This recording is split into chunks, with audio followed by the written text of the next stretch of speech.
चलिए खबरों में आगे बढ़ेंगे। ग्लासगो कॉमनवेल्थ गेम के सभी 10 दिन तक भारतीय खिलाड़ियों ने तकरीबन हर खेल में अपना दबदबा साबित कर दिया। खासकर भारतीय बॉक्सर्स, वॉलंटियर्स और एथलेटिक्स के जाबाज पैरा एथलीट, जूडोको, पावर लिफ्टर, इन सब ने हर रोज सुर्खियां बटोरी और आखिरी दिन भी कॉमनवेल्थ गेम की पदक तालिका में भारतीय खिलाड़ी जरूर अपना रुतबा बढ़ाएंगे। और अब इन खेलों के समापन में भारतीय सितारे ऐसे रंग बिखेरने वाले हैं कि ग्लासगो गेम्स की याद लंबे समय के लिए तरोताजा रहने वाली है। मीडिया रिपोर्ट्स के मुताबिक 2026 राष्ट्रमंडल खेलों का समापन समारोह 2 अगस्त को ग्लासगो के ओवियो हाइड्रो में होगा और इन गेम्स की ओपनिंग सेरेमनी भी यही हुई थी। इन गेम्स के इतिहास में यह पहला मौका होगा जब क्लोजिंग सेरेमनी इंडोर वेन्यू में आयोजित की जाएगी। अगले 2030 राष्ट्रमंडल खेलों के मेजबान शहर अहमदाबाद को औपचारिक रूप से कमान सौंपने के कार्यक्रम में बॉलीवुड और दक्षिण भारतीय फिल्मों के दिल की धड़कन सुपरस्टार रश्मिका मंदाना और शंकर महादेवन भारतीय संस्कृति की झलक के साथ कार्यक्रम पेश कर दुनिया को भारत आने का संदेश भी देंगे।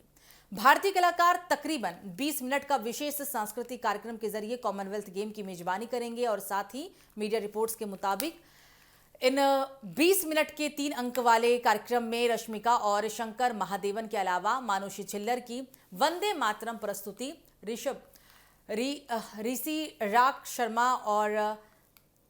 रिखीराग शर्मा और रॉस आइलैंड्स की जुगलबंदी भी होगी। क्लोजिंग सेरेमनी में भारतीय कलाकारों से पहले स्कॉटिंग रॉक बैंड सिंपल माइडेंस इस समारोह में शानदार कार्यक्रम पेश करेंगे और इसके संकेत भी मिल रहे हैं। साथ ही बेम्स के साथ कैमी बॉन्ड्स और सैंडी थॉम भी कार्यक्रम पेश करेंगे। ऑस्ट्रेलियाई गायिका डेल्टा गुडरेम राष्ट्रमंडल खेलों के समारोह में तीसरी बार नजर आएंगे और इससे पहले हालांकि वो 2006 मेलबर्न कॉमनवेल्थ गेम्स और 2018 के गोल्ड कोस्ट के उद्घाटन समारोह में अपना जलवा बिखेर चुकी हैं।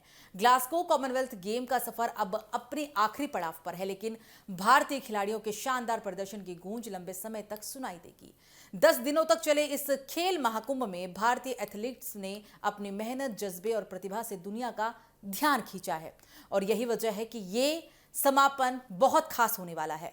बॉक्सिंग से लेकर वेट लिफ्टिंग, एथलेटिक्स से लेकर पैरा स्पोर्ट्स और जूडो के पावर लिफ्टिंग तक भारतीय खिलाड़ियों ने हर मैदान में अपनी ताकत दिखाई और पदक तालिका में देश का सम्मान भी बढ़ाया।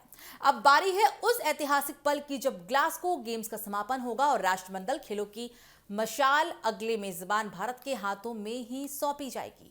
अहमदाबाद 2030 कॉमनवेल्थ गेम्स की मेजबानी के लिए तैयार है और क्लोजिंग सेरेमनी में भारतीय संस्कृति, संगीत और कला का भव्य प्रदर्शन दुनिया को भारत की झलक भी दिखाएगा। रश्मिका मंदाना, शंकर महादेवन और कई बड़े कलाकारों की प्रस्तुतियां इस शाम को खास बनाएंगी। ये सिर्फ एक समारोह नहीं बल्कि भारत की बढ़ती खेल की शक्ति और सांस्कृतिक विरासत का प्रदर्शन भी होगा। ग्लासगो की यादों के साथ अब नजरें अहमदाबाद पर है, जहां नए सपने, नई उम्मीदें और नए इतिहास की शुरुआत होने जा रही है और इसका इंतजार पूरे देश दुनिया को है। यही वजह है कि आज का दिन बेहद खास है। भारत की बढ़ती खेल शक्ति और सांस्कृतिक विरासत का आज प्रदर्शन देखने को मिलेगा। ग्लासगो की यादों के साथ अब नजरें अहमदाबाद पर भी टिकी हुई है, अब जहां एक नए सपने, नई उम्मीदें और नए इतिहास की शुरुआत होने जा रही है। आपको बता दें कि आज बेहद खास दिन है। अहमदाबाद 2030 कॉमनवेल्थ गेम की मेजबानी के लिए पूरी तरीके से तैयार है। क्लोजिंग सेरेमनी में भारतीय संस्कृति की खास झलक देखने को मिलेगी। संगीत और कला का एक भव्य प्रदर्शन दुनिया को भारत की झलक भी दिखाएगा। रश्मिका मंदाना से लेकर शंकर महादेवन और इनके साथ कई बड़े तमाम सितारे कलाकारों की प्रस्तुतियां भी शाम को काफी खास बनाने वाली है। ये सिर्फ एक समारोह नहीं बल्कि भारत की बढ़ती खेल शक्ति और सांस्कृतिक विरासत का भी एक प्रदर्शन होगा। ग्लासगो की यादों के साथ अब नजरें अहमदाबाद पर है, जहां नए सपनों, नई उम्मीदों और नए इतिहास की शुरुआत होने जा रही है।